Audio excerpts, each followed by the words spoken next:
Boa tarde a todas, todos e todes.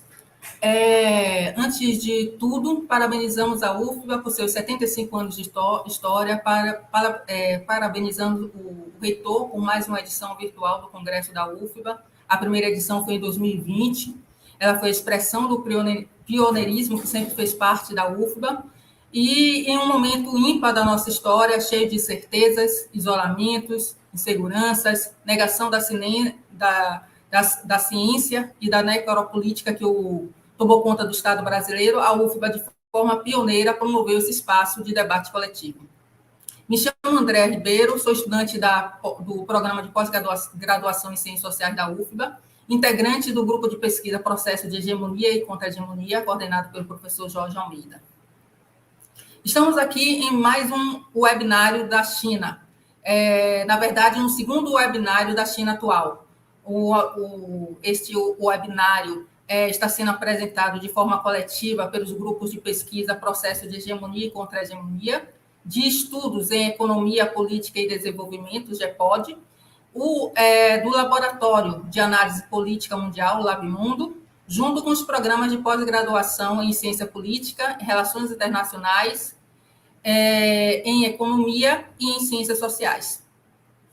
O webinário está tendo mesa todos os dias, vamos ter mesa até o sábado. Essas mesas vão estar ocorrendo pela manhã e pela tarde. No período da manhã, ela inicia às 10h30 e no período da tarde, às 13h30. Serão todas transmitidas na sala B2. Teremos ainda tivemos uma mesa sobre a China atual, que foi fora do webinário, aonde vai a China na disputa com os Estados Unidos. Então, totalizou cerca de 10 mesas sobre a China. Essa mesa ocorreu ontem, às 15h30 até às 17 horas, e contou com a presença das professoras Isabela Nogueira, Ana Garcia, professor Renildo Souza, mediada pelo professor Jorge Almeida. O Congresso, as nossas 9 mesas do webinário da China atual, elas iniciaram no dia 7, né? Com a mesa Expansão Global da China, Estratégia de Exportação de Capital. A mesa 2 foi a China e a Disputa Tecnológica Global. A mesa 3, a China e a Questão Ambiental. A mesa 4, Relações Sino-Africanas no século XXI. A mesa 5, Políticas Sociais, Desigualdade e Direitos na China. A mesa 6, Política e Economia nas Relações entre a China e o Brasil, que ocorreu hoje pela manhã. A mesa 7, que é esta mesa, as relações da China na América do Sul. Teremos ainda outras 2 mesas que ocorrerão neste sábado. Uma mesa pela manhã, das 10h30 ao meio-dia. A mesa 8, Estratégia da Ascensão Chinesa, vai contar com os expositores André Coelho, Gustavo Encarnação, Deui Nalon Cabanco, Wilson Alves, mediado por Fernanda Brandão. No período da tarde, das 13h30 às 15 horas, nós teremos a mesa 9, a presença da China na Bahia. Com essa mesa, por sinal, é um projeto de pesquisa desenvolvido dentro do nosso grupo de pesquisa, Projeto de Hegemonia e Contra-Hegemonia, né? Vai contar com os expositores Andréa Bofim, Jorge Ribeiro, Marlon Rojas, mediado pelo professor Jorge Almeida. Todas as mesas do webinário estão disponíveis no canal da TV UFBA. A gente solicita para que as pessoas possam curtir, para tornar mais visível as atividades. E a mesa atual é a mesa As Relações da China na América do Sul, tendo como expositores Andréa Ribeiro, Jorge Ribeiro, Fernanda São Pedro, Marlon Rojas, todos da UFBA, e Raíssa Nascimento, da UNEB. Nós vamos apresentar aqui o projeto que é promovido por nosso grupo de pesquisa, Processo de Hegemonia e Contra-Hegemonia, coordenado pelo professor Jorge Almeida. É uma pesquisa que envolve quase toda a equipe do grupo. É uma pesquisa que está em sua fase inicial. Nós vamos estar trazendo dados tanto das relações comerciais quanto à questão de investimentos de uma forma bem preliminar, né, que os dados nós ainda não trabalhamos, e alguns dados de diplomacia nesta relação. É uma pesquisa que se insere como parte da pesquisa mais geral que o orientador vem desenvolvendo desde 2017 sobre a emergência da República Popular da China no cenário internacional, inclusive no seu pós-doutorado, que foi realizado durante o ano de 2018 na Escola de Estudos Africanos e Orientais da Universidade de Londres. Faz parte também de um esforço coletivo do grupo de pesquisa de aprofundar o estudo da emergência da China na atualidade. Agora vamos fazer nós vamos agora falar um pouco sobre essa pesquisa. O objeto dessa pesquisa são as relações econômicas e diplomáticas da China com a Bolívia, o Chile, a Colômbia e a Venezuela no âmbito da América do Sul e no contexto da emergência da China no cenário mundial. O projeto parte de um problema específico que se expressa na seguinte pergunta: como estão se desenvolvendo as relações econômicas e diplomáticas entre a China, a Bolívia, o Chile, a Colômbia e a Venezuela, e quais as principais diferenças existentes? O objetivo principal é estudar as relações econômicas e diplomáticas da China com a Bolívia, o Chile, a Colômbia e a Venezuela nos últimos 15 anos e fazer uma análise comparativa.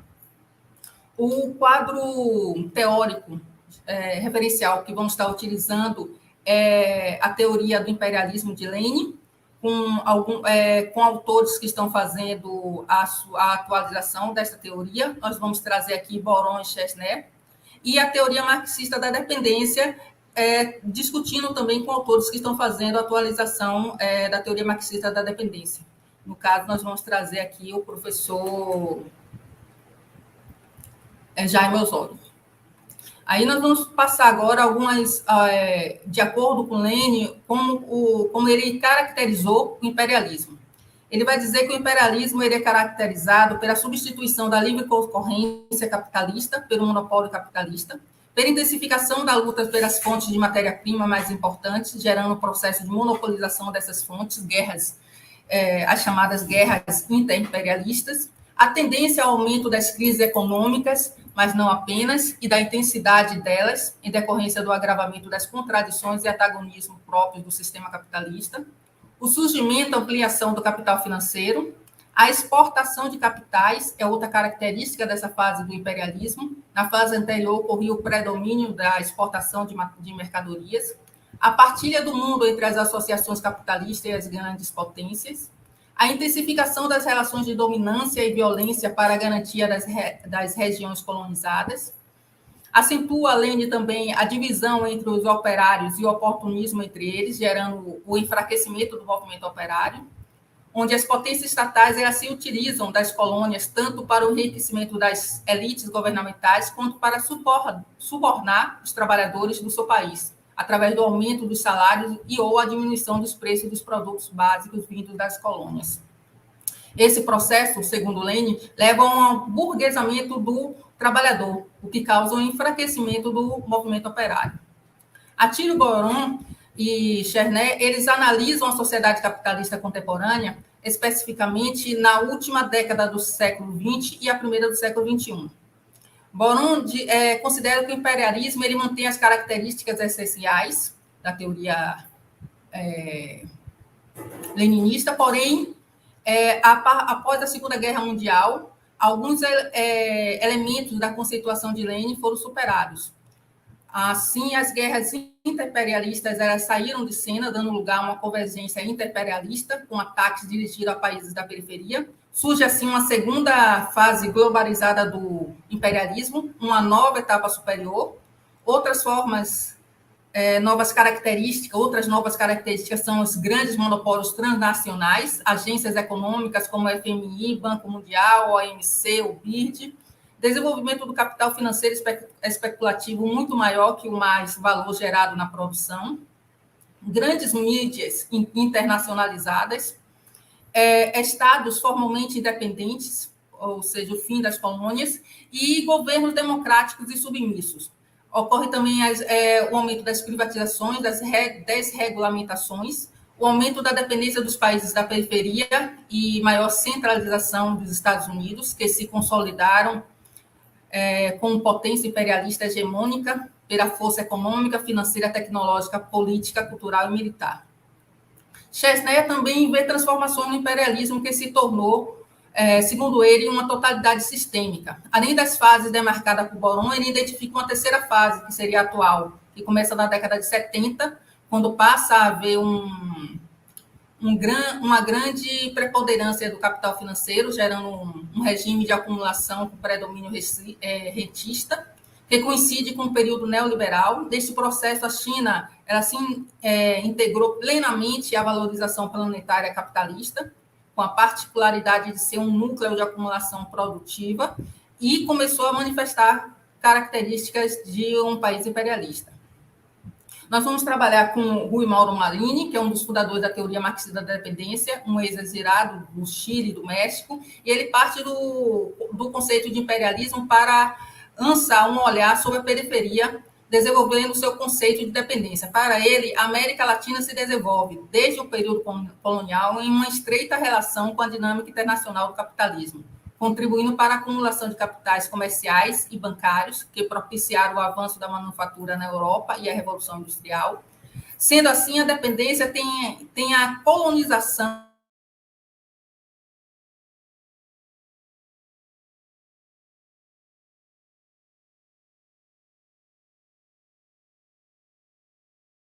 em sua raiz, mas hoje é uma relação entre nações, criada do capital na forma da dependência. A consequência da reprodução da dependência é a geração de um desenvolvimento do subdesenvolvimento. Jaime Osório é um dos autores que nós vamos estar trabalhando, e ele faz uma atualização da teoria marxista da dependência, a partir do conceito de padrão de reprodução do capital. Ele vai dizer que as burguesias dos países dependentes não tiveram e não têm vontade política para romper com a imersão subordinada na divisão internacional do trabalho. Satisfazem usufruir uma parte dos lucros, gerando uma associação subordinada com o grande capital internacional. O que a gente... e essa é o nosso referencial, parte do nosso referencial teórico. A presença da China na América Latina data ainda do período colonial, ou seja, entre os séculos XVI e XVIII, quando os europeus estabelecem as rotas marítimas com a China, em busca de seda, do chá e da porcelana chinesa para o processo. E aí, para poder fazer o pagamento dessas mercadorias, eles vão utilizar a prata e o ouro extraídos da América Latina.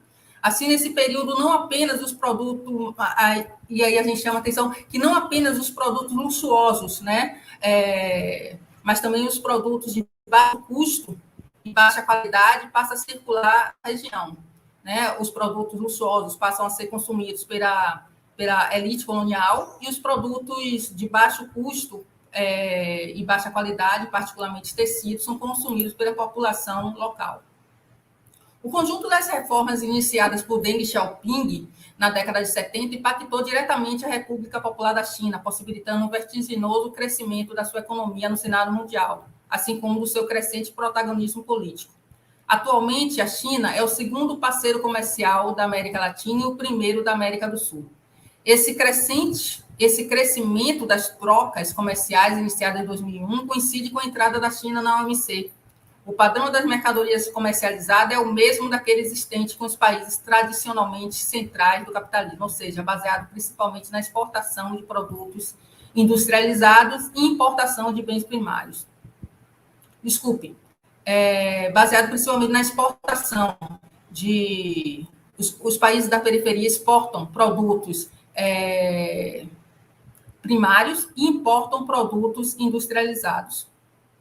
Nesse período, também houve um incremento da exportação de capitais chineses para a região, né? Tanto na forma de aquisições, fusões, investimentos diretos, quanto de financiamentos pessoais do setor energético e infraestrutura. Chama atenção nesse processo uma flexibilidade da política exterior da China, né, onde a política dela passa a se adequar à realidade de cada país, o objetivo principal é justamente garantir o lucro. E então a preocupação maior da China ao realizar relações com os países é a estabilidade política, né? A garantia da estabilidade política justamente para poder garantir os lucros. Nos acordos comerciais e financeiros, nós não percebemos até o momento instrumento de coerção, tais como observa-se na relação com os países da União Europeia e Estados Unidos, isso de forma explícita, porque implicitamente o que se observa é as frações de classe que se beneficiam da relação da China em seus países, elas acabam por criar situações com os governos locais para o estabelecimento, o fortalecimento da relação com a China. Essa aqui é a apresentação inicial. Agora eu vou chamar o colega Jorge Ribeiro para fazer a sua exposição sobre a relação da China com o Chile. Muito bem.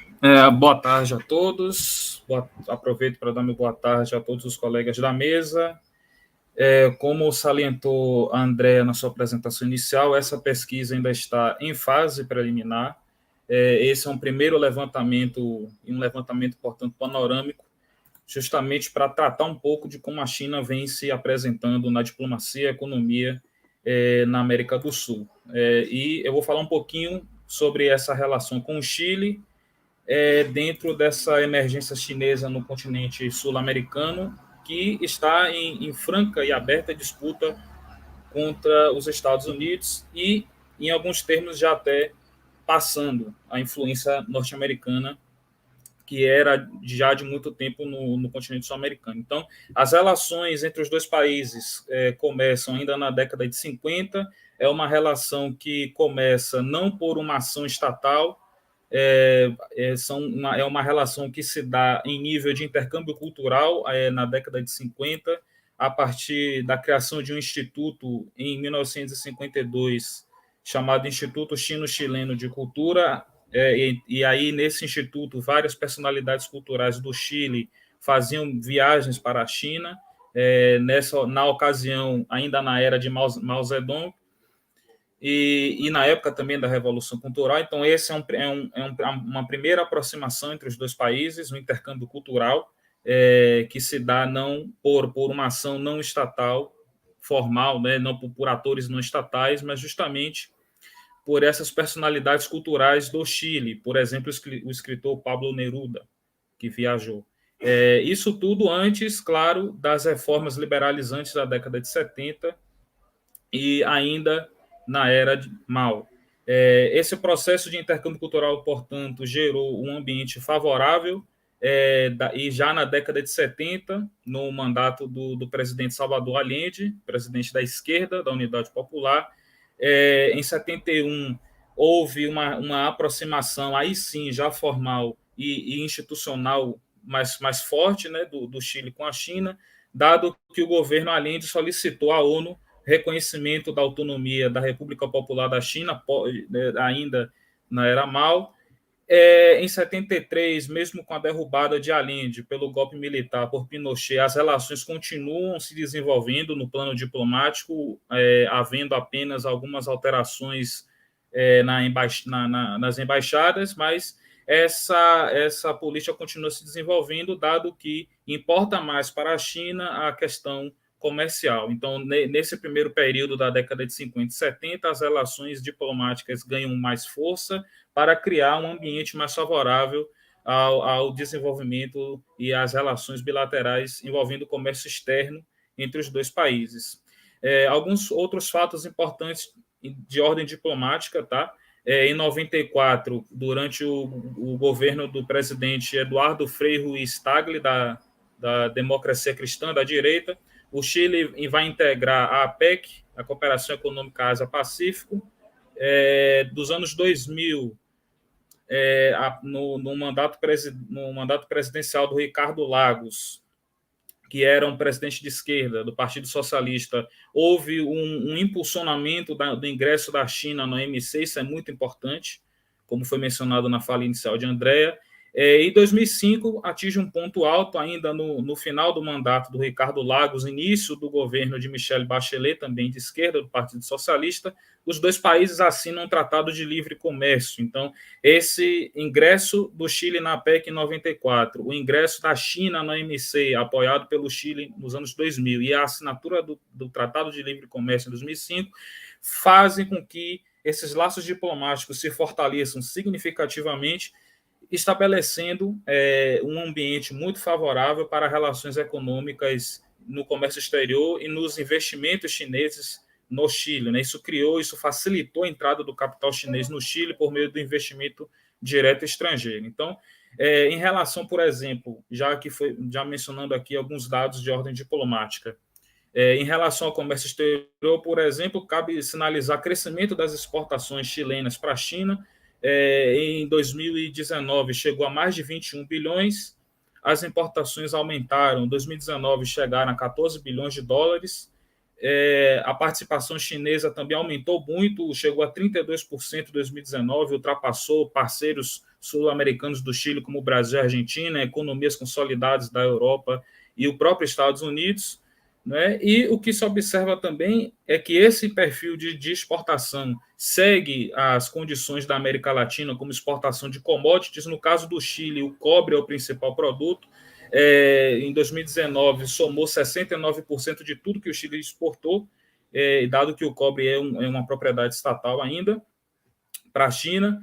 E uma outra coisa muito importante são diversas aquisições, diversos financiamentos que o capital chinês vem fazendo no Chile, principalmente na área de transmissão de energia e de exploração de lítio. No caso, houve em 2020 a CR20, que é uma empresa que participa aqui do consórcio da Ponte Salvador-Itaparica, comprou a concessão da Chile Quinta, que é uma empresa chilena de transmissão de energia, fez uma compra da concessão dela por 804 milhões em 2020. A Tianqi Lithium, que é uma empresa de extração de lítio para fazer baterias de carros elétricos, da BYD, por exemplo, comprou ações da chilena SQM, que é uma empresa de extração mineral, no caso, extração de lítio do Chile, comprou 23% das ações por 4 bilhões em 2018. Não é? Houve também outros investimentos na área agrícola de infraestrutura feitas pelo capital chinês. Inclusive, uma questão recente também é a presença da Huawei. Estima-se que no setor tecnológico, por exemplo, a Huawei irá fazer um centro tecnológico de dados, né, um data center no valor de 100 milhões de dólares, e isso ocorreu depois da visita do presidente Pinheira à matriz da Huawei em 2019 lá na China. Então, esse panorama geral, o que é que nós podemos tirar desse panorama inicial? Claro que é uma pesquisa que ainda será aprofundada, é que as relações diplomáticas, pelo menos no caso chileno, se desenvolvem paralelamente, mas estão muito mais dependentes da política de Estado chilena, elas dependem desses acordos diplomáticos, desses acordos de cooperação, tratados. Então, esse ambiente diplomático favorável, formal, pelo fato de haver uma política específica para lidar com a China por parte do Estado chileno, independente do governo de esquerda ou direita, isso facilitou muito a presença, a entrada do capital chinês, um ambiente muito mais favorável para as trocas comerciais entre os dois países. Então, brevemente, esse é o panorama geral, justamente dando ênfase ao crescimento da presença chinesa no continente sul-americano. Inclusive, o Chile hoje rivaliza com o Brasil em termos do investimento chinês.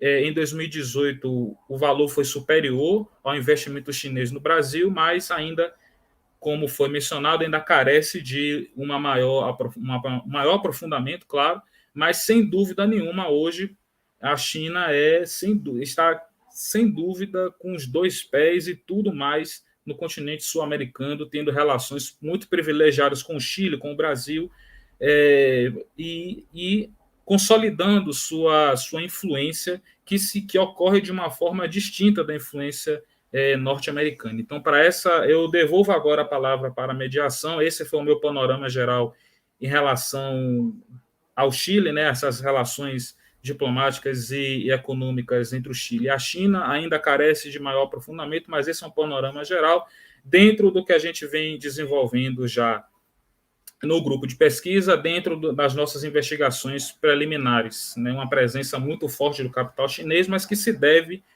como eu falei, justamente pela política do governo chileno, independente do presidente de esquerda ou direita, socialista ou liberal, eles continuam atuando e continuam com muitas oportunidades. Né? E, recentemente, só para não passar batido e fechar minha fala, há um interesse da China em ingressar na TPP-11 por influência do Chile, mas está enfrentando resistências da Austrália e dos Estados Unidos. Então, é uma relação que vem crescendo ao longo do tempo e está atingindo um ponto alto na década recente, nessa emergência chinesa no continente, na América Latina em geral, mas no continente sul-americano. Então, muito obrigado. Passo a palavra para a mediação para continuar a nossa mesa.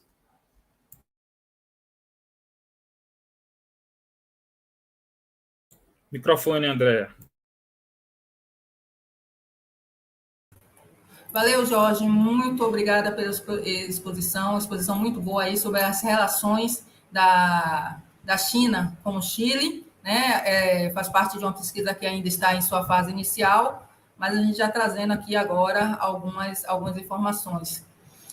Jorge também ele faz parte do grupo de pesquisa da equipe que está discutindo a presença da China na Bahia e que vai estar amanhã apresentando os dados já finalizados, né, Jorge?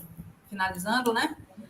Em fase muito adiantada e praticamente finalizada, vamos dizer. Ok. Aí essa mesa vai estar ocorrendo amanhã à tarde, às 13h30, às 15 horas. Vai estar contando com o Andréa Bonfim, o Jorge Ribeiro, o Marlon Rojas, diretamente da Venezuela, e o professor Jorge Almeida. Vamos agora chamar para fazer a sua exposição a colega, a pesquisadora Fernanda São Pedro. Boa tarde a todos. É um prazer estar aqui participando dessa mesa. Sou Fernanda Barreto, graduanda em Ciências Sociais. Também sou formada pelo Bacharelado Interdisciplinar de Humanidades da UFBA, servidora pública dessa universidade desde 2018 e atualmente participo desse grupo de pesquisa na condição de voluntária PIBIC.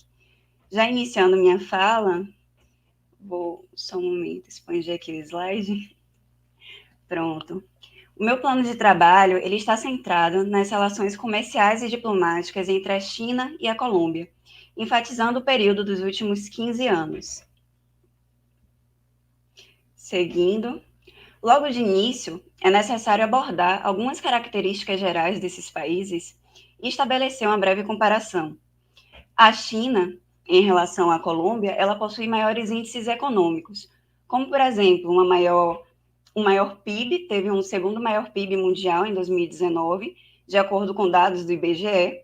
Também teve o maior PIB industrial. E a Colômbia, em relação à China, ela possui melhores índices sociais, como, por exemplo, melhor expectativa de vida e melhor índice de desenvolvimento humano. No entanto, é necessário termos em mente que a China ela possui a maior população mundial, o que traz algumas dificuldades no que se refere à expansão desse DH, desse Índice de Desenvolvimento Humano. E como a Colômbia chegou a essas características? Sem pretensão de ser exaustiva, eu trouxe aqui algumas questões históricas vinculadas à Colômbia e que são relevantes para a temática da dependência. A Colômbia ela foi colônia até 1819, período no qual a sua economia esteve centrada na extração de minérios, no cultivo de algodão, tabaco, café e banana. Com o fim da colonização, se inicia o período da Gran Colômbia, que vai de 1819 até 1830. Após esse período, uma série de mudanças políticas, tanto internas quanto externas, inclusive com emergência de conflitos, acontecem. Mas no que se refere ao âmbito econômico, a Colômbia permanece como uma economia mercantil simples até o começo do século XX. Esse panorama ele só começa a mudar um pouco após a Primeira Guerra Mundial, onde passa a existir uma industrialização incipiente, principalmente focada na produção de cerveja, cigarros e tecidos.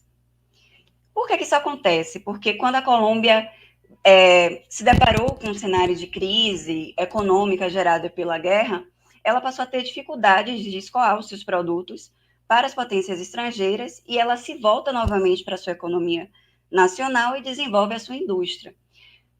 Situação semelhante ocorre na crise de 1929, que foi uma crise econômica mundial. Novamente, o foco se volta para a indústria, só que dessa vez nas áreas dos transportes, comunicações e portos. Durante o período de 1930 a 1946, nós temos o período da República Liberal, que foi o período responsável pela implementação de uma série de medidas que visaram a valorização da indústria nacional e a proteção dessa indústria e o aumento de salário dos trabalhadores. Mas aqui vale uma consideração. Esse aumento dos salários não foi necessariamente uma resposta às reivindicações trabalhistas, e sim como uma estratégia de desarticulação desses movimentos trabalhistas que aconteceram na época. Situação diferente ocorre na crise econômica de 80, que foi a crise da dívida externa latino-americana. É um período de muito endividamento para a Colômbia, muito conflito interno, e isso impacta na Carta Constitucional de 91, que trouxe maior liberalização, abertura ao mercado externo, redução do papel do Estado, flexibilização trabalhista e mais empresas estrangeiras em solo colombiano, inicialmente estadunidenses, principalmente, mas um tempo depois também empresas chinesas. Esse período é muito importante para que a gente entenda uma série de privatizações que acontecem na Colômbia e que incentivam a presença de cada vez mais empresas estadunidenses e chinesas em solo colombiano, em áreas bem estratégicas para o funcionamento da Colômbia. Toda essa dinâmica ela é muito compatível com o que Rui Mauro Marini, um dos fundadores da teoria da dependência, afirma. Ele afirma que o desenvolvimento na América Latina, desde o período colonial, tem estreita ligação com a dinâmica internacional do capitalismo, contribuindo para a acumulação de capitais comerciais e bancários que proporcionaram o avanço da manufatura na Europa e a Revolução Industrial. Então, está bem dentro daquilo que nós estamos abordando aqui. Seguindo adiante para a parte central da pesquisa, que é dos últimos 15 anos e as relações comerciais e diplomáticas, a China ocupa a segunda posição dentre países que mais importam da Colômbia. Cresce em percentual de importações, aproximando-se dos Estados Unidos. Nós temos aí os Estados Unidos, como grande potência, ocupando o primeiro lugar durante todo o período analisado. E a China vai se aproximando. Em 2006, como vocês podem ver na tabela apresentada, a China ocupava a 12ª posição. Isso muda e em 2018 ela já ocupa a segunda posição, se mantendo constante nesse posicionamento e se aproximando cada vez mais do percentual de importações dos Estados Unidos. No que se refere à natureza dos produtos colombianos exportados, a maior parte dos produtos é composta de combustíveis e minerais. Logo, nós temos aí no gráfico uma predominância do petróleo, das ferroligas, do carvão, e também na área de serviços não há muita diversidade entre os serviços, há uma predominância do transporte, dos serviços atrelados ao transporte e ao turismo. Seguindo adiante, a China ocupa a segunda posição dentre os países dos quais a Colômbia importa desde 2007 e aumenta seu volume até os dias atuais. Então, nós temos aí novamente os Estados Unidos no primeiro lugar, com maior percentual de exportações para a Colômbia, mas a China, desde 2007, tem um papel fundamental nesse gráfico, né? Ela está ocupando a segunda posição desde 2007. E em relação aos produtos comercializados pela China, olha que diferença nesses gráficos. A China possui maior diversidade e complexidade de produtos exportados, predominando os industriais e os manufaturados. Então, nós temos aí produtos industriais mais complexos, manufaturas, produtos tecnológicos, e no que se refere a serviços, também temos maior diversidade. Nós temos uma quantidade maior de serviços especializados e também vinculados ao comércio. A balança comercial é desvantajosa para a Colômbia, que gasta mais com importações do que recebe de suas exportações. E ambos os países, tanto a China quanto a Colômbia, se manifestam muito favoravelmente a essas relações e acreditam que vai ser possível alcançar um equilíbrio entre essas trocas comerciais. Esse equilíbrio, de acordo com a Embaixada da Colômbia na China, seria obtido através da diversificação dos produtos colombianos, que seria basicamente expandir ali a variedade dos produtos colombianos, trazer mais gêneros agrícolas, mais gêneros da floricultura, o que não é exatamente uma boa estratégia se a gente levar em consideração o padrão dos produtos chineses, que são produtos de maior valor agregado e maior nível de complexidade. Quanto ao investimento direto, a China aumenta os seus investimentos na Colômbia e já possui 88 empresas em solo colombiano, principalmente em áreas de telecomunicações, extração de minérios, infraestrutura, dentre outros. E olha que interessante como são setores tão importantes para a população colombiana, né? São justamente setores estratégicos em que a Colômbia e a China estão negociando e a China passa a exercer também essa exploração desses setores. No que se refere às relações diplomáticas, elas são cordiais, mas são eminentemente econômicas. A maioria dos acordos, a maioria das visitas diplomáticas, elas tratam de assuntos econômicos. Não há muita semelhança política e ideológica entre esses países. A semelhança da Colômbia está mais próxima dos Estados Unidos, que é um grande parceiro comercial da Colômbia também, mas a China vem crescendo, estreitando seus laços, não do ponto de vista político e ideológico, mas do ponto de vista econômico tem se expandido cada vez mais. Trazendo aqui algumas informações interessantes, nas relações diplomáticas, a Colômbia estabeleceu relações diplomáticas com a China em 1980. Atualmente, a Colômbia tem presença na China através da sua embaixada em Beijing e em consulados em Hong Kong, Xangai e Guangzhou.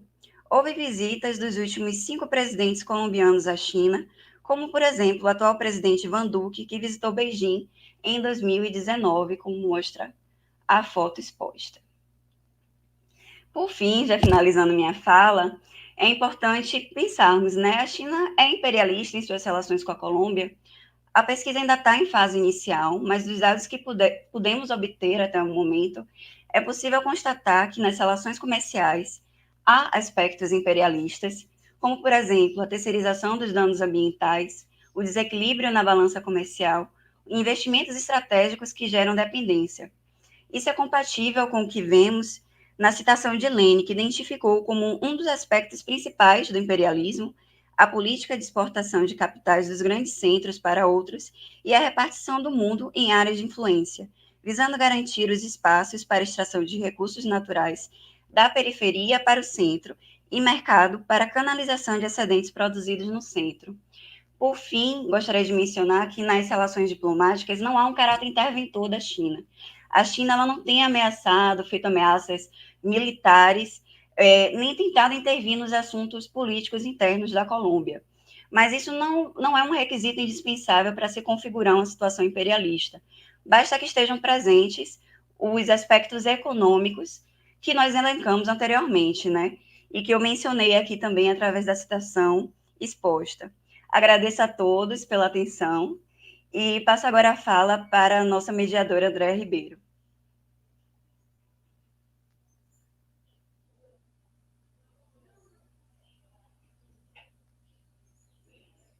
Andréia, é com você.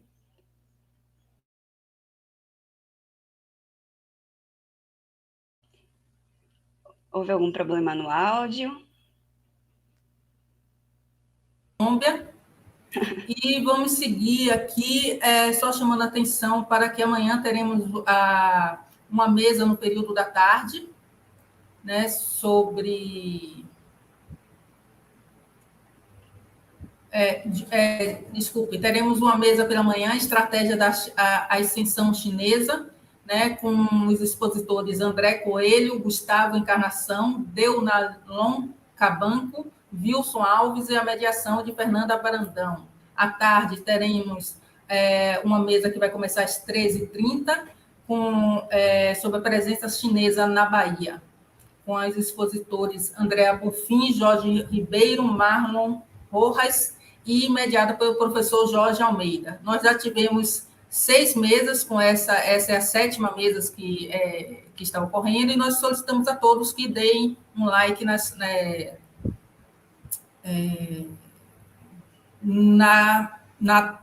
TV UFBA. Vamos agora chamar para fazer a sua exposição o pesquisador Marlon Rojas, que vai falar sobre a relação da China com a Venezuela. Olá, galera.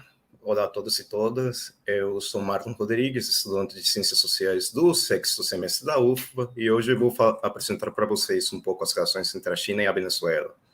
Primeiramente, para entender bem as relações entre esses dois países, a gente deveria falar um pouquinho da história da Venezuela.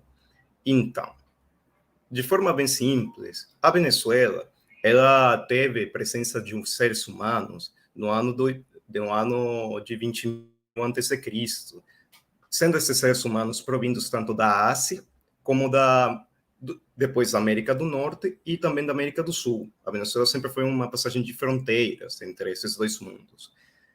O período indígena, ele basicamente acontece desde o período de 20.000 a.C. até 1.500 depois de Cristo, tendo populações indígenas de 3 grupos principais, sendo os caribes, caçadores-coletores, que eram bastante guerrilheiros na época, os arahuacos, que eles dominavam principalmente todo o que era o litoral centro-oriental, e os chimotes-secuicas, que eram descendentes dos grupos Chibchas, de certa forma, e eles desenvolveram uma agricultura muito avançada para a época, com terraças e canais de alimentação, além de desenvolver também assentamentos fixos lá na Cordilheira dos Andes. Então, o período colonial venezuelano, ele pode ser dividido em 3, nos séculos XVI, XVII e XVIII. No século XVII, acontece o descobrimento da Venezuela pelo navegante genovês Cristóbal Colón. A partir da segunda viagem, Colón ele descobre, principalmente pela parte mais oriental da Venezuela, passando pelas Antilhas Menores, a ilha de Trinidade e tudo que é o litoral oriental. Em 94, 98, Colón ele fala muito, como posso dizer, ele se dá conta da riqueza nas pérolas no litoral venezuelano, coisa que acabou fazendo com que outros viajantes, como Américo Vespuccio e Alonso de Ojeda, a partir de 1500, eles fizessem uma campanha de expedição na Venezuela. Aí aconteceram as primeiras governações e os primeiros assentamentos. Logo lá por 1510, 1520, o primeiro assentamento venezuelano no território venezuelano, ou seja, o primeiro povo permanente surge, que é a Vila de Cubagua. A Vila de Cubagua foi basicamente um pequeno assentamento lá no arquipélago de Nova Esparta e teve uma produção de pérolas muito alta. Tanto que lá em 1540, depois de 20 anos de explotação, a ilha de Cubagua conseguiu dar à coroa espanhola cerca de 600 mil pesos nessa época. Era muita coisa e foi o dinheiro que foi utilizado, principalmente para financiar as campanhas. Logo no século XVI, surgem as primeiras províncias, o território começa a ser colonizado e se cria uma economia principalmente de agropecuária, visto que a Venezuela nunca teve grandes minas de ouro ou não teve grandes produtos de valor, fazendo com que a Venezuela seja um território relevante para a coroa espanhola.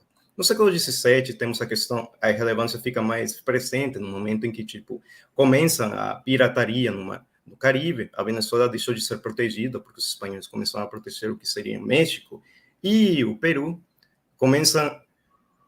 se desenvolve uma rede de comércio ilegal, principalmente de produtos faturados como cacau, ou até farinha de trigo para as metrópoles rivais, como seriam os Países Baixos e o Reino Unido, e temos a presença das missões. No século XVIII, basicamente, as províncias venezuelanas se unem na capitania geral da Venezuela, a governação passa de Santo Domingo, na República Dominicana, para Caracas, e a centralidade de Caracas fica eminente, surgindo o iluminismo.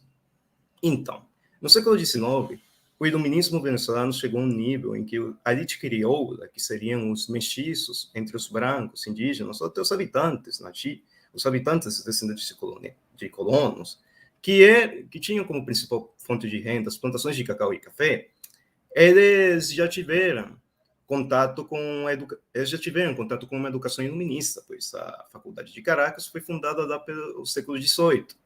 Então, eventos como a Revolução Francesa e a independência dos Estados Unidos e Haiti inspiraram a muitos líderes independentistas como Francisco Miranda e Simão Bolívar a tentar fazer uma revolução na Venezuela. Miranda tenta declarar a independência em 1806, só que ele é deposto.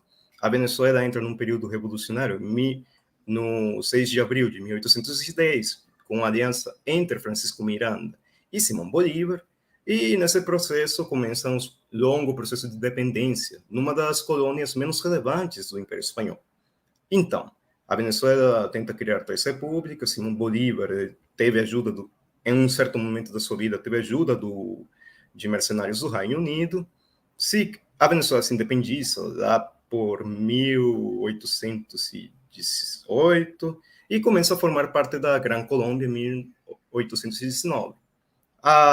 O que acontece é que a Gran Colômbia era um projeto bastante instável, tanto que Bolívar, ao fazer sua campanha admirável, tanto na Venezuela como nos outros territórios americanos, para tentar fazer um país latino-americano enorme das colônias hispanas, ele acabou se sucedendo por rixas internas. O século XIX na Venezuela é um século marcado justamente por revoluções, golpes de Estado, e principalmente efetuados pela elite militar da época, que eram os caudilhos, assim generais como José Antônio Páez, ou até mesmo os generais como Antônio Guzmán Blanco. Eles dominaram o país por muito tempo. Chega o século... A economia venezuelana nessa época estava colapsando, basicamente, pelas sucessivas guerras civis, e a Venezuela estava num estado bastante deplorável nessa época. Lá pelo século XX, podemos ter que o petróleo começa a surgir em 1910, transformando a Venezuela da noite para amanhã, porque em 1920 ela se torna o maior exportador de petróleo. Temos, além disso, temos o início da democracia em 45 e sucessivos golpes de Estado, e fazendo uma certa pendulação entre autoritarismo e democracia. Até que, em 1958, surge o período democrático da Quarta República, feito pela aliança pelo Pacto de Punto Fijo, pegando 3 partidos, um de centro, um de direita e um de esquerda, que seriam o COPEI, a Aliança Democrática, e... Bom, não me lembro o nome do terceiro, me desculpem. Fazendo com que, manejando a Venezuela até os anos 90. No período de 99, no período de 92, Chávez tenta dar um golpe de Estado, porque a Venezuela, mesmo com todo o influxo petrolífero, ela não conseguiu outorgar uma condição de vida decente para seus cidadãos. Acontece a Revolução Bolivariana, Chávez é eleito lá pelos anos 90, e temos a situação de hoje, com o presidente Chávez e depois com Nicolás Maduro em 2003. Sobre as relações entre a China e a Venezuela, a gente pode dizer que as relações elas começaram no dia 28 de junho de 1974, depois a Venezuela reconhecer Taiwan como parte da República Popular da China. Em 81, ocorreu a primeira viagem de um presidente da Venezuela para a República Chinesa, sendo esse um momento de aproximação, só que a partir da eleição de Chávez, houve uma aproximação muito grande da China com a Venezuela, principalmente marcada por inúmeras viagens, tanto em 99, 2001, 2004, 2006, pelo Hugo Chávez, e até as viagens de Maduro de 2013 a 2018. Sobre as relações diplomáticas e econômicas, temos que, entre 2005 e 2019, foram feitas cerca de 62 bilhões de dólares emprestados da China para a Venezuela, o que representa cerca de 40% do total dos empréstimos a essa região, sendo a Venezuela, então, o principal destino desses empréstimos. E dentro da pesquisa de Carlos Romero, professor de Ciências Políticas da Universidade Central de Caracas, entre o período de 2013 e 2014, a Venezuela exportava cerca de 524 mil barris diários para a China, representando cerca de 10% do consumo do país. Além da relação petrolífera, a China tentou principalmente fazer empréstimos para aprimorar a produção petrolífera. Também a China fez concessões para comprar empresas e até fazer empresas conjuntas na questão dos minerais da explotação de minerais de ferro e de alumínio, e temos também que bancos, como, segundo os dados da mesma pesquisa, entre 2013 e 2014, como, por exemplo, o banco Exim Bank, financiou cerca de 391 milhões de dólares para a construção de terminais marítimos para ajudar a produção petrolífera venezuelana. Muito obrigado, e é isso.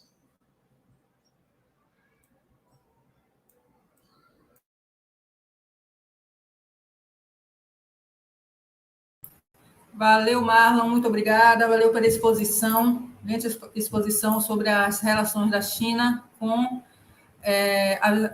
as relações da Venezuela com a China. Nós estamos no segundo webinário China Atual, que está ocorrendo começou no dia 7, teremos mês até o dia 11, até o próximo sábado, amanhã. O segundo webinário China Atual está sendo apresentado coletivamente pelos grupos de pesquisa Processo de Hegemonia e Contra-Hegemonia, Grupo de Estudos em Economia Política e Desenvolvimento, GEPOD, e Laboratório de Análise de Política Mundial, LabMundo, junto com os programas de pós-graduação em Ciência Política, Programa de Pós-Graduação em Relações Internacionais, Programa de Pós-Graduação em Economia e Pós-Graduação em Ciências Sociais. No primeiro dia, no dia 7, a mesa 1 discutiu a expansão global da China, estratégia de exportação de capitais, contou com os expositores Sério Latuca, Valéria Ribeiro, Renildo Souza e a mediação do professor Jorge Almeida. A segunda mesa, a China e a disputa tecnológica, contou com os expositores Esther Majerovic, o Wallace Moreira, Jorge Almeida, a mediação do professor Renildo Souza. No dia 8, nós tivemos a terceira mesa, a China e a questão ambiental, com a exposição de Marcos Lima, Alexandre Araújo Costa, Maciel Viana e a mediação da professora Elza Caixete.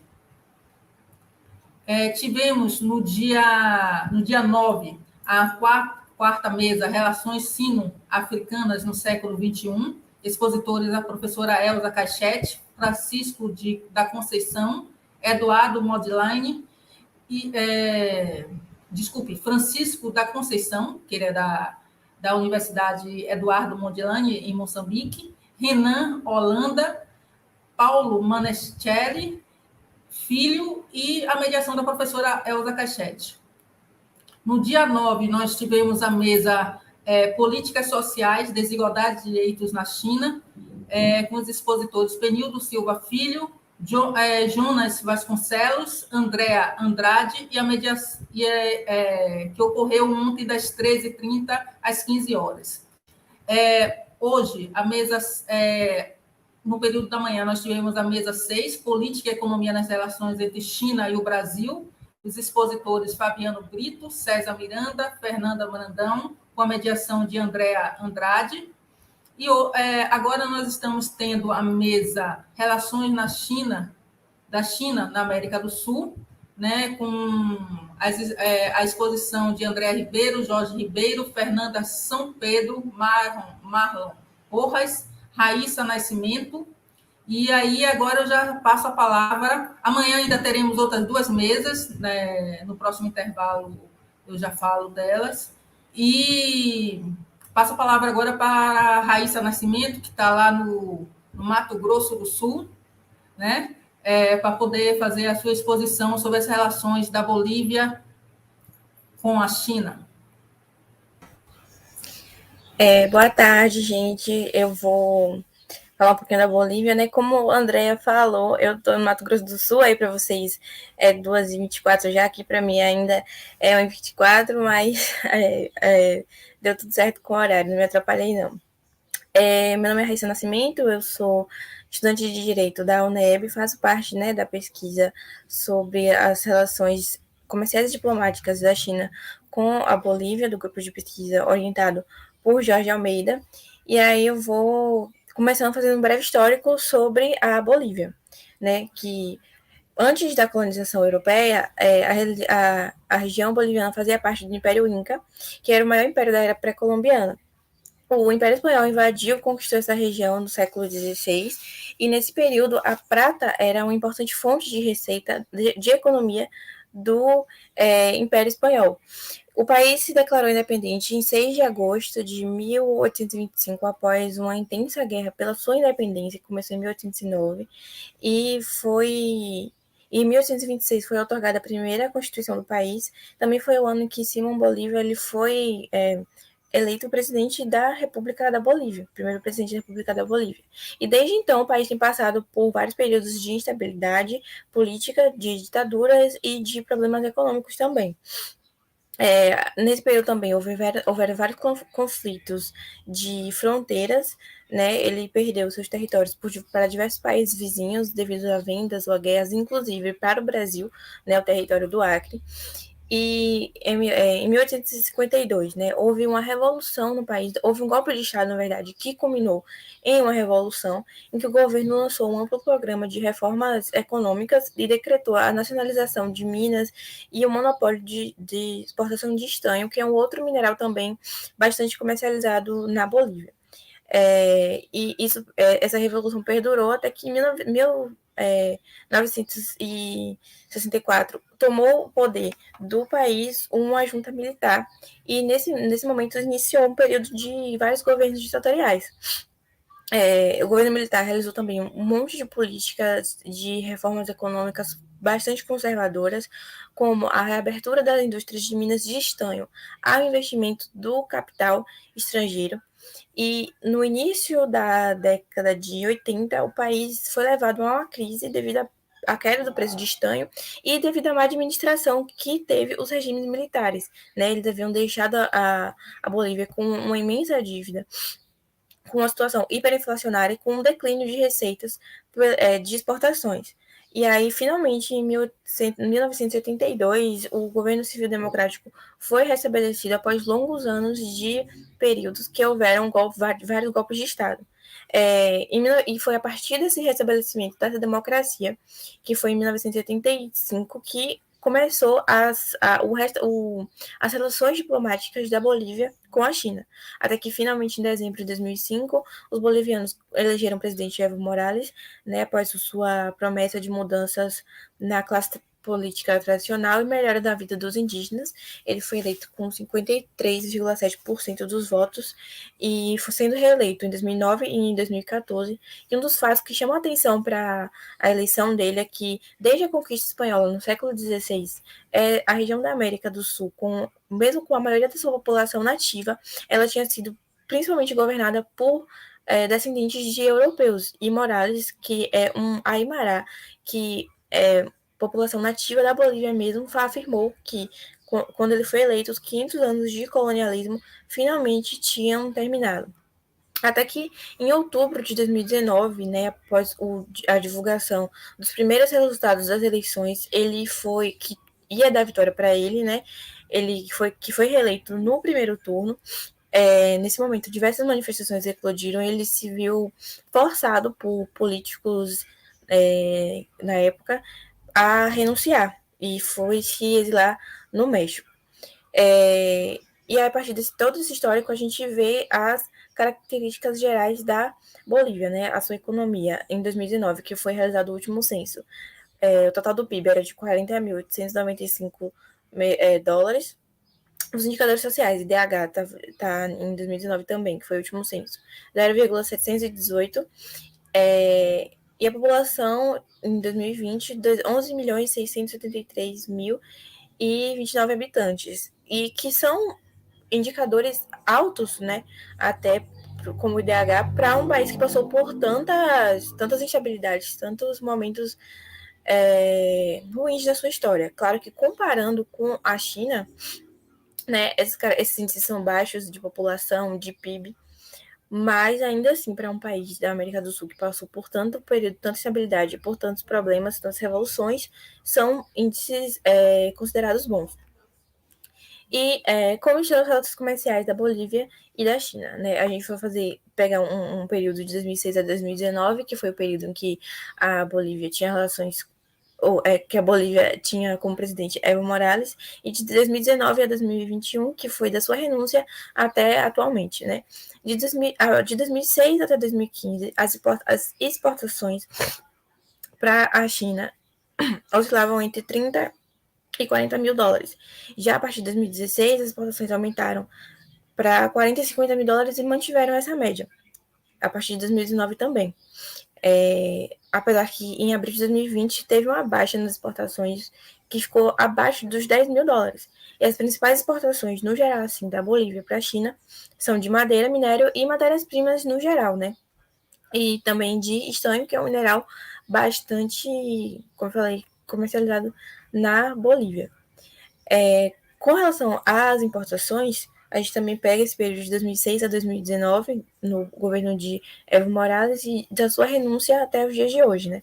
De 2006 a 2016, as importações da China foram crescendo cada vez mais. Eles tinham um patamar baixo, né, até 2010, e a partir de 2010 ela expandiu um pouco mais, passando de 50 mil dólares, e em meados de 2014 teve um pico de importações chegando a 200 mil. A partir de 2017, essas importações mantiveram a média de 150 a 200 mil dólares, mantendo também a partir de 2019, e também com uma baixa em abril de 2020, assim como as exportações, ficando abaixo de 10 mil dólares. E por que abril de 2020? Abril de 2020 foi o período, né, a pandemia já tinha começado em alguns países, mas foi o período que mais afetou os países da América do Sul, esse período de março a abril de 2019.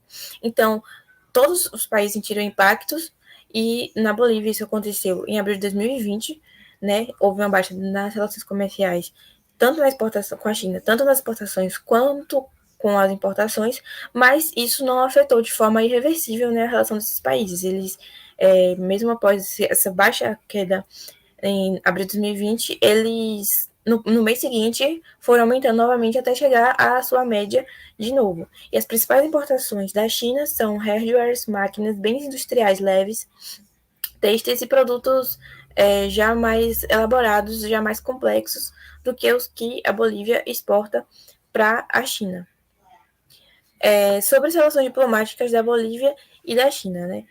A ascensão chinesa na Bolívia coincidiu com a onda progressista que elegeu diversos governos que eram autodenominados de esquerda ou centro-esquerda, e que em comum apresentavam como alternativa o esgotamento do modelo econômico de cunho neoliberal predominante na década anterior, que eram centradas no resgate do papel do Estado como promotor do desenvolvimento. Em 2018, quando Evo Morales ainda era o presidente, houve encontro desses líderes na Bolívia, né, do líder chinês e do líder boliviano, e eles reafirmaram essa cooperação em todos os aspectos, eles reafirmaram essa parceria estratégica, e Evo Morales até afirmou que o povo boliviano se confia e é simpático ao povo chinês, e que está disposto a levar adiante essa parceria. Já em 2021 também houve um encontro dos líderes da Bolívia e da China, mas dessa vez não era mais Evo Morales da Bolívia, era Luiz Arce, né? Mas mesmo mudando, mesmo após a renúncia de Evo Morales, continuou essa parceria estratégica e essa cooperação em todos os aspectos, ainda mais por conta da ajuda que a China deu à Bolívia durante a Covid-19, em que o líder boliviano se expressou extremamente grato por esse apoio, disposto também a continuar e a aumentar ainda mais essas relações.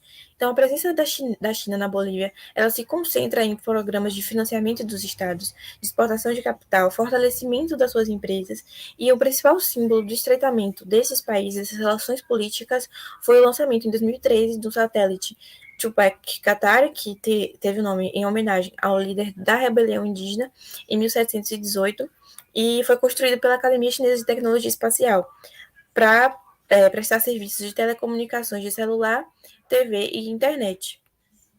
E só para fechar aqui, falando sobre a ALBA, né, que é o TCP, que é a Aliança Bolivariana para os Povos da Nossa América, que é o Tratado Comercial dos Povos. Ela é uma plataforma de cooperação internacional baseada na ideia de integração social, política e econômica entre os países da América Latina e do Caribe.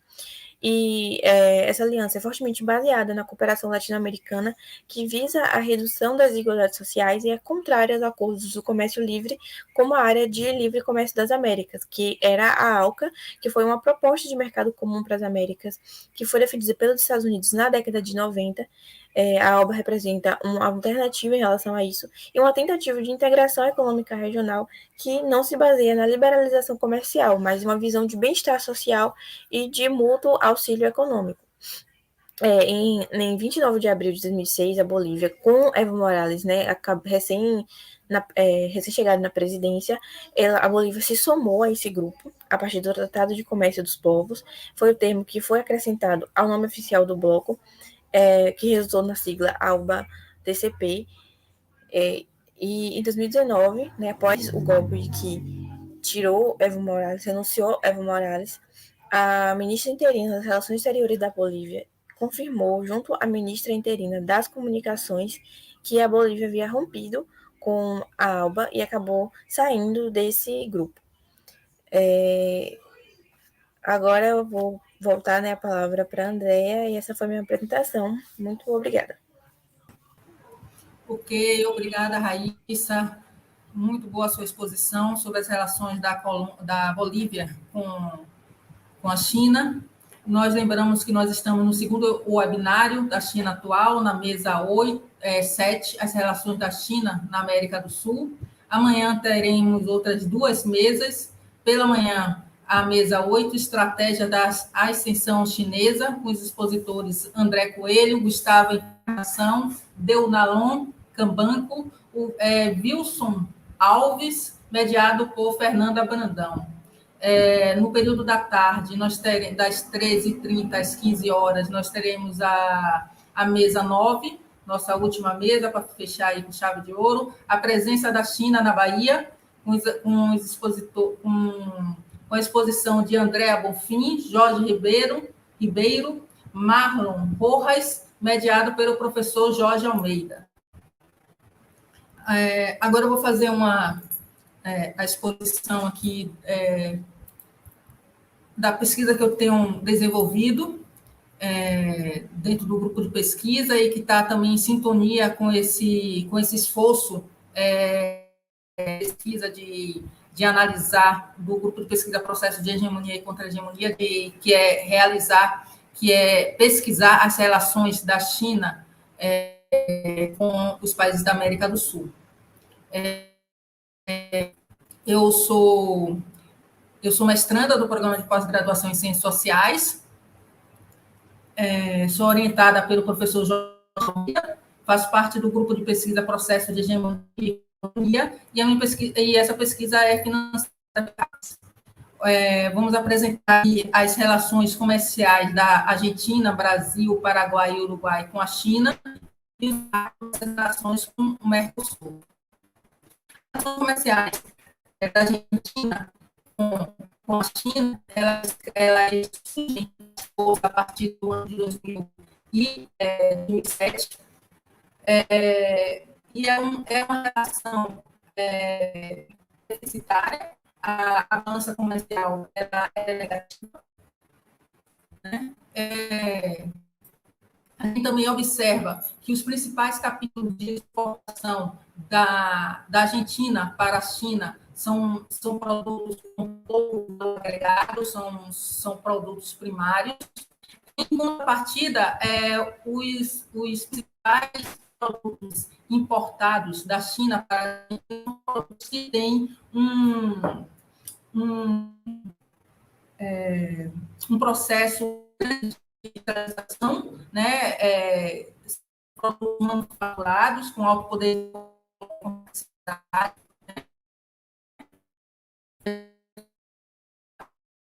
produtos. Desculpe. São produtos. Então, que eu estava mostrando aqui. A China importa e exporta para a China, né? Esses produtos são produtos que são importados para a Argentina, são produtos, em sua maioria, industrializados, né? por isso que a balança comercial ela é negativa, né? E trazendo aqui, fazendo uma relação da China da Argentina com a China e os países do Mercosul, a gente observa que em 2001, o principal parceiro comercial de exportação. Oi, gente. Sinto pela interrupção, há um problema de conectividade com a internet da Andrea. Esperamos que se normalize, certo? E vamos procurar providenciar um resultado. Enquanto isso, se ela puder desligar a câmera e deixar só o áudio, talvez seja melhor para a conectividade. Ela caiu, infelizmente ela caiu. Podemos voltar todos para a tela, então? Os participantes da mesa, por favor? Obrigada.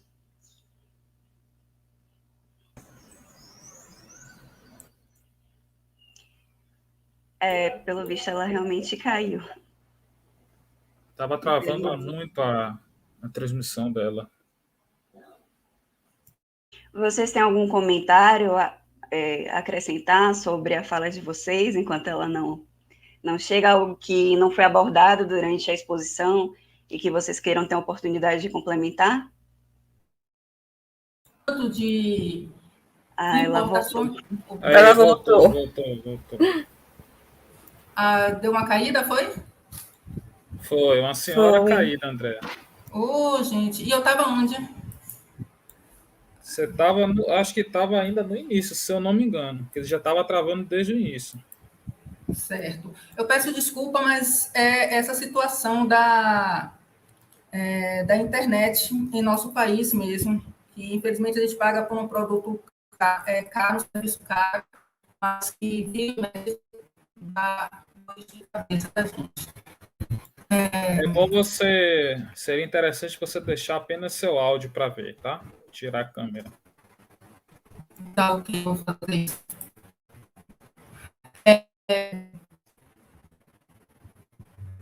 Então, eu estou trazendo aqui as exportações da China com a Argentina, a balança comercial deficitária, certo? Os produtos importados da China, da Argentina para a China, são basicamente produtos com pouco ou nenhum valor agregado, enquanto os produtos importados da China para a Argentina são produtos com poder maior de complexidade, na verdade, são produtos industrializados. Aqui trazendo 3 momentos dessa relação, 2001, 2010 e 2020, né? A gente percebe que a China ela aumenta a Argentina aumenta a relação de exportação para a China, mas mantém o principal país exportador, ainda continua exportando para o Brasil. As importações da China, em 2020, acaba deslocando o Brasil e assumindo a primeira posição na relação com a Argentina. Nas relações da Argentina com o Mercosul, a gente percebe que, apesar de ter momentos em que a balança comercial é negativa, também momentos em que a balança comercial é positiva, e que os produtos eles são bastante diversificados, eles não se concentram tanto de exportação quanto de importação exclusivamente em produtos primários ou produtos com alto teor de exportação, de industrialização. As relações do Brasil com a China, ela é uma relação onde a balança comercial é positiva para o Brasil, né? Apesar isso se dá muito por conta de que o Brasil, apesar de exportar produtos primários, em sua maioria produtos primários, e importar produtos industrializados, ela exporta mais do que importa. Trazendo aqui 3 momentos em relação à questão das exportações do Brasil com a China e com os países do Mercosul, a gente percebe que em 2001 o principal parceiro comercial era a Argentina. Já em 2010, o principal parceiro comercial do Brasil é a China e se mantém em 2020 com 84,5%. Né? No que diz respeito às importações com os países da China e os países do Mercosul, o que se percebe é que em 2001 também a Argentina era o principal parceiro comercial, seguido do Paraguai, a China estava na terceira posição. Já em 2010, né, um salto, a China já é o principal país com que o Brasil mantém relação importando produtos, algo que se mantém em 2020. A relação Brasil-Mercosul é também uma relação positiva para o Brasil, né? Chamando atenção aqui para o ano de 2019, 2020, 2021, onde há uma diminuição, né, dessa relação.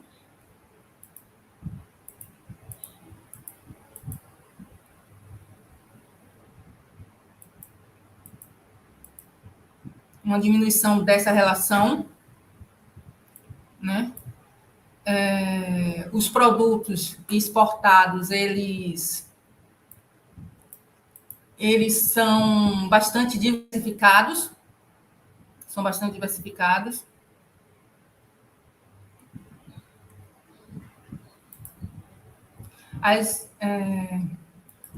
chamando aqui a atenção para três momentos, 2001, 2010 e 2020, né, onde em 2001 o Brasil é o principal parceiro comercial. Desculpe, gente, eu acabei passando aqui um pouquinho demais. Não, é aqui mesmo. Na verdade, eu estou perdida, que eu estou um pouquinho... Deixa eu aumentar aqui a tela. Ok. Esses três momentos, né, em que o Brasil, em 2001, o principal parceiro comercial é a Argentina, em 2010 já é a China, e em 2020 também a China se mantém como principal parceiro comercial. Né? Chamando a atenção aqui para esses três momentos, 2019, 2020 e 2021, né? A balança comercial do Brasil com os países do Mercosul é positiva, né? Mas a gente chama a atenção aqui para esses três momentos, do ano 2019, 2020, 2021, né, que coincide com o governo Bolsonaro, né, em que não há um incentivo para a promoção das relações com os países do Mercosul. Em contrapartida, só retornando aqui um pouquinho, apesar de todo o discurso do governo Bolsonaro, né, eu estou tentando voltar.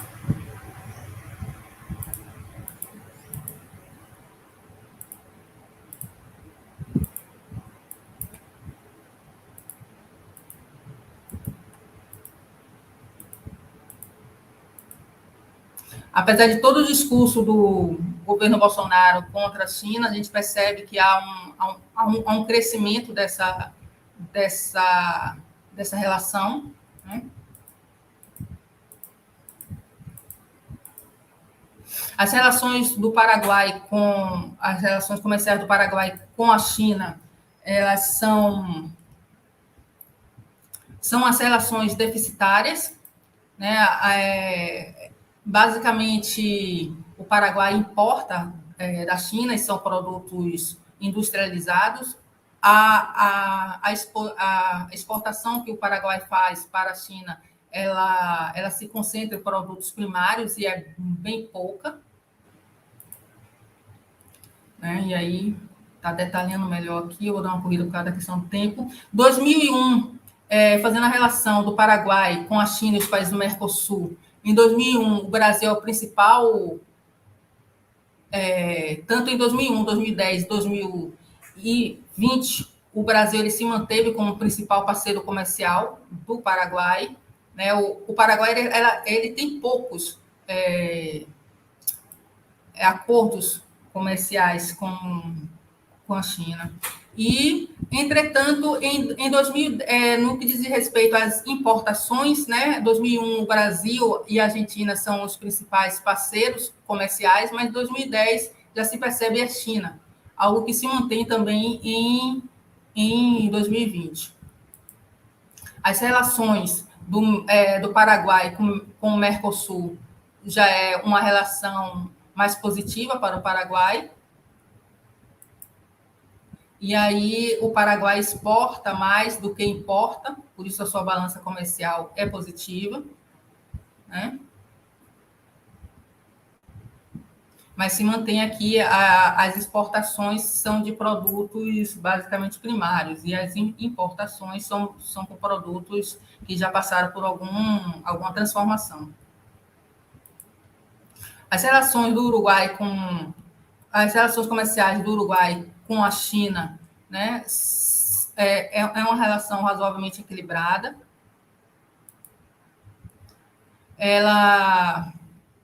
E se percebe nisso no que diz respeito ao volume de exportação e de importação, né, mas se mantém na própria questão da carne. Dos capítulos de exportação são produtos que passaram por pouco ou nenhum valor de transformação, e já nos produtos importados são produtos industrializados. A relação do Uruguai com a China e os países do Mercosul, em 2001 e 2020, o Brasil e a Argentina são os principais sócios, mas em 2020 é a China que se estabelece como o principal sócio de exportação. No que diz respeito às importações, a China, as relações do Uruguai com a China e os países do Mercosul, 2001, o principal parceiro comercial era a Argentina, já em 2010, 2020, o Brasil é o principal parceiro comercial, e em 2020 a China já está bem perto aqui, caminhando. As relações do Uruguai com o Mercosul é uma relação deficitária, né? Ela importa mais do que exporta. Os fluxos comerciais, e aqui são dados de 2016, os fluxos comerciais da intrazona, né, dentro da zona do Mercosul, há uma queda, com exceção do Paraguai, e a gente percebe aqui que as relações de importação da Argentina, intrazona, ou seja, com os países do Mercosul, está descendo, né, há uma queda. Eu vou dar uma passada aqui rápida, porque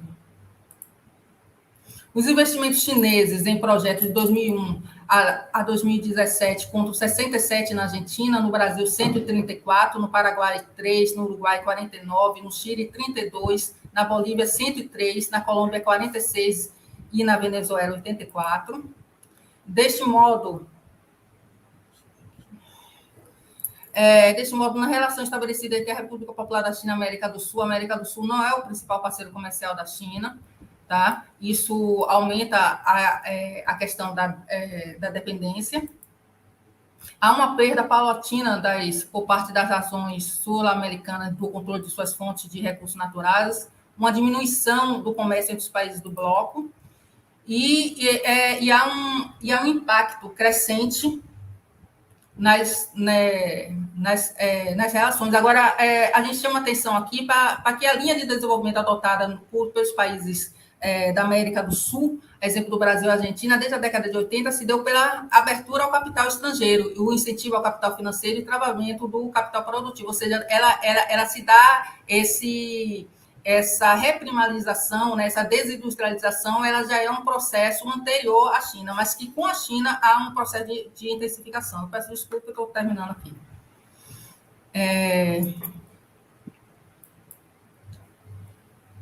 Nós não temos perguntas, então nós vamos fazer o seguinte, nós temos 6 minutos, nós vamos passar aqui para os colegas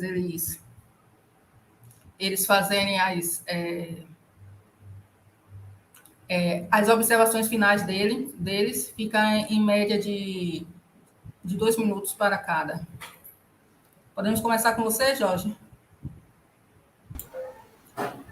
Sim, enfim, o tempo não permite muita discussão, mas eu acho, assim, tomando por parte o exemplo do Chile, que principalmente depois da crise de 2008, onde o Fundo Monetário Internacional e o Banco Mundial perderam um pouco de força enquanto centros de financiamento para projetos de desenvolvimento, e a China ganhou muito espaço no continente, assim, na América Latina em geral, mas especialmente no continente sul-americano, e eu acho que isso demonstra que está se consolidando, e essa é a proposta da China, explícita em sua política externa, de se consolidar enquanto uma potência hegemônica. No caso do Chile, eles conseguiram dar um passo muito importante disso com aquele tratado de livre comércio que foi assinado, e vem fazendo isso de diversas formas, não só pela via econômica, mas pela via diplomática, cultural também, com programas de bolsas para estudantes irem para a China, a atuação do Instituto Confúcio no Chile. Então, essa questão da dependência vem se manifestando quando a gente observa o comércio exterior, quando se observa também como o capital chinês vem atuando, assim, claro que ainda é uma pesquisa preliminar, mas eu acho que, assim, fechando minha fala, dá para ter uma dimensão do poder da China na geopolítica, de um modo geral, mas especialmente na América Latina. E suplantando os Estados Unidos e países do próprio bloco do Mercosul e países da Europa também. Então, não é um fenômeno que tem que passar batido, né? Ok, Fernanda?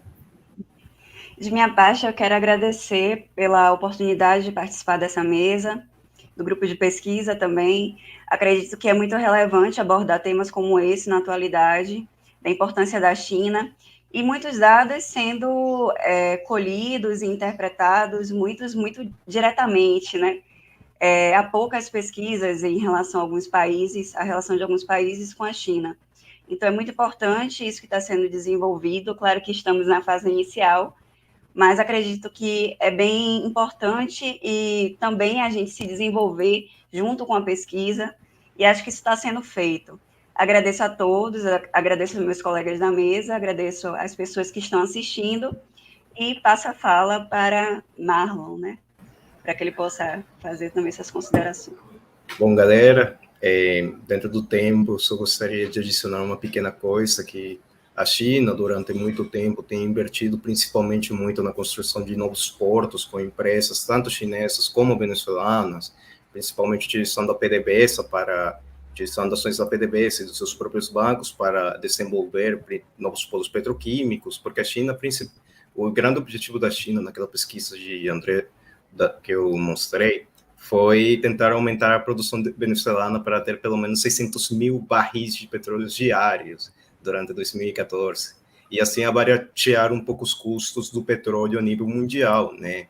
Então, mesmo com as limitações de tempo, e que ainda é uma pesquisa exploratória, também gostaria de agradecer a todos e todas pela paciência, por ter nos escutado. Foi um prazer enorme ter participado nesta mesa, e agora vou passar a palavra para a Raíssa. Então, só queria acrescentar uma coisinha também, né, que a relação da Bolívia com a China é uma relação diplomática sólida, firme, né, parece que vai se manter aí por muito tempo, mas economicamente falando, ela é uma relação assimétrica, e a balança comercial é desfavorável para a Bolívia, já que ela compra mais da China do que vende, né, mas apesar disso, as relações estão se mantendo, estão crescendo, e as parcerias estratégicas estão cada vez mais se consolidando. E no mais, eu queria agradecer mesmo a todo mundo que está assistindo, aos meus colegas de mesa também, dizer que essa pesquisa está sendo bastante enriquecedora para mim, para todo mundo, acredito também. E é isso, pessoal. Muito obrigada. Também gostaria de agradecer a participação aqui de colocar pela queda da minha conexão.